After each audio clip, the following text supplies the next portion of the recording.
સમાચારમાં વાત કરીએ તો મધ્યપ્રદેશની ભુજ શાળામાં ઐતિહાસિક પૂજા અને કોર્ટના ચુકાદા બાદ પૂજા કરવામાં આવી છે। ધારની ભુજ શાળામાં આજે હિન્દુઓએ આ પૂજા કરી છે। સાથે જ પોલીસ બંદોબસ્ત વચ્ચે શ્રદ્ધાળુઓ મોટી સંખ્યામાં ઉમટ્યા છે। અહીં ભુજ શાળા બહાર પોલીસ બંદોબસ્ત પણ ગોઠવાયો છે। તો કોર્ટના ચુકાદા બાદ આજ રોજ પૂજા કરવામાં આવી છે। ધારની ભુજ શાળામાં આજે हिंदुओं पूजा करी है। मध्यप्रदेश की भोजशाला में ऐतिहासिक पूजा।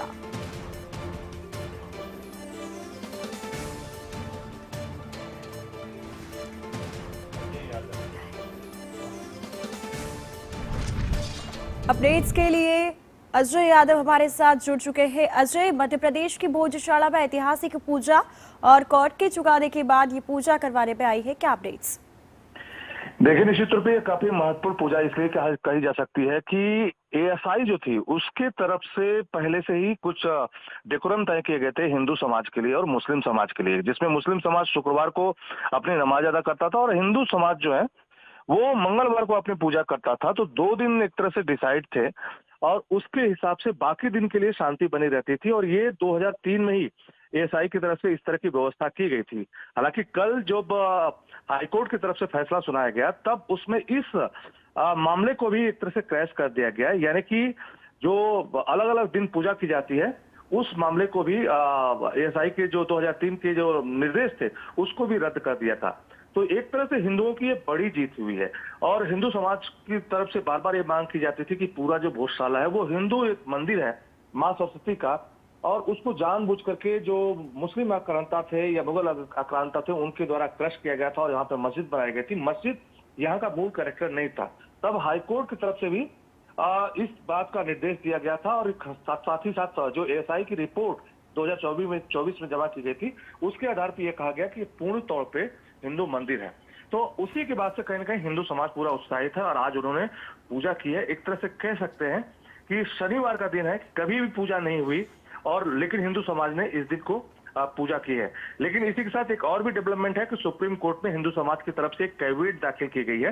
हालांकि मुस्लिम समाज की तरफ से अभी कोई जो याचिका है वो सुप्रीम कोर्ट में दायर नहीं की गई है, लेकिन इस कैविएट का मतलब ये है कि अगर मुस्लिम समाज सुप्रीम कोर्ट आता है तो उसको हिंदू समाज की तरफ से चैलेंज दिया जाएगा और कहा गया है कि बिना हिंदू समाज का व्यू सुने हुए या उनका मत सुने हुए कोई फैसला न दिया जाए।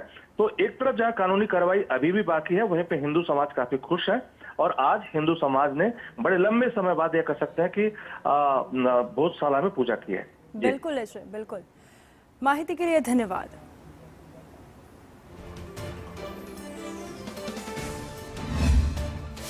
और आखिरी में जाकर सरकार को झुकना पड़ा।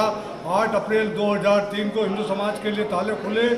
हिंदू समाज मंगलवार दिन अखंड पूजा अर्चना करता था सूर्योदय से सूर्यास्त तक, परंतु बसंत पंचमी के दिन छुपाया जाता था, फिर तकलीफ होती थी, उसके लिए हमने लड़ाई लड़ी और आखिर में 2026 को बसंत पंचमी हमारी पूर्ण रूप से मनी गई सूर्योदय से सूर्यास्त तक। और वहीं से सुप्रीम कोर्ट का निर्देश आया था हाई कोर्ट को इस केस का जल्दी फैसला करे। 2 अप्रैल के दिन तारीख लगी और 6 अप्रैल से कंटिन्यू रखा। 6 अप्रैल से 12 मई तक कंटिन्यू तारीख चली। 12 मई के दिन ये घोषणा हुई कि अब आदेश आएगा, अब जो भी होगा फैसला दिया जाएगा। 15 मई को जब फैसला आया तो खुशी की बात है कि उन्होंने कोर्ट ने जो यहाँ के तथ्य देखे, जो प्राथमिक सर्वे की रिपोर्ट गई उसके आधार पर इसको माँ सरस्वती का मंदिर भोजशाला का बताया गया। और आज भी हम देख रहे हैं कि माँ सरस्वती मंदिर में पूजा अर्चना हमने की है और निरंतर पूजा अर्चना चलेगी। इस खुशी का कोई पार नहीं। अब तो वो आखिरी खुशी होगी जिस दिन माँ लंदन से आके बैठेगी और वो भी अति शीघ्र आएगी। तो हाईकोर्ट का निर्देश हुआ है केंद्र सरकार और प्रदेश सरकार को कि माँ को लंदन से लाए। और भोजशाला में दर्शन करने में जिस आपत्ति आती थी उससे बहुत अच्छा लगा कि अब कोई विघ्न नहीं आ रहा है। कोर्ट का फैसला आ गया। कोर्ट का फैसला अच्छा दिया। प्रतिदिन पूजा करने के लिए मैं हर मंगलवार को भी आता हूँ और भोजशाला का शुरू से मेरा यहाँ पे आ रहा हूँ। अब पूजा करने के लिए प्रतिदिन आएंगे? प्रतिदिन आते हैं। नाम बता दीजिए। प्रमोद सोलंकी। आपने पूजा की है भोजशाला के अंदर, अभी आकर क्या कहेंगे पूजा को लेकर, कैसा महसूस कर रहे हो, फैसले को लेकर क्या कहेंगे? खासकर सर्वप्रथम माननीय उच्च न्यायालय का आभार, धार की जनता के संघर्ष को प्रणाम, यहाँ के जो कार्यकर्ता जिन्होंने बलिदान दिए, जो हमारे 3 कार्यकर्ता है उनको शत-शत नमन। सभी के प्रयासों से सैकड़ों साल बाद ऐसा शुभ दिन आया हुआ है यहाँ पर कि हम निर्विघ्न रूप से हमारा मंदिर कहकर हम जो है माँ की पूजा के प्रतीकात्मक रूप से भी पूजा कर रहे हैं। जब प्रतिमा आएगी और जब प्रतिमा यहाँ स्थापित हो जाएगी माँ सरस्वती की, तो वो ऐतिहासिक दिन का भी जल्दी से जल्दी हम इंतजार कर रहे हैं।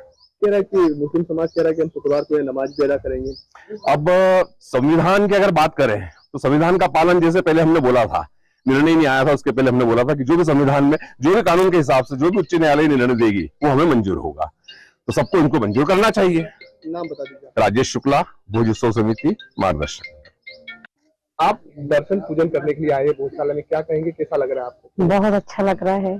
जैसे बाकी दिनों पर शुल्क लगता था, आज नहीं लगा, इसकी बहुत प्रशंसा रही और ऐसा लग रहा है कि मेरे ख्याल से अब हमेशा हम लोग इसी प्रकार से पूजा अर्चना करेंगे। अब तक आप सिर्फ मंगलवार को आते थे और पूजा अर्चना करते थे, जी बिल्कुल। लेकिन अब आप प्रतिदिन आ पाएंगे? हाँ, हम प्रतिदिन आ पाएंगे और पूरा हिंदू समाज आज से प्रतिदिन आता रहेगा।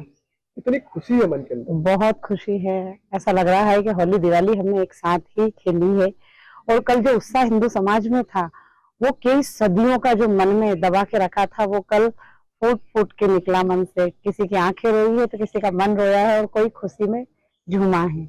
नाम बता दीजिए। सरला।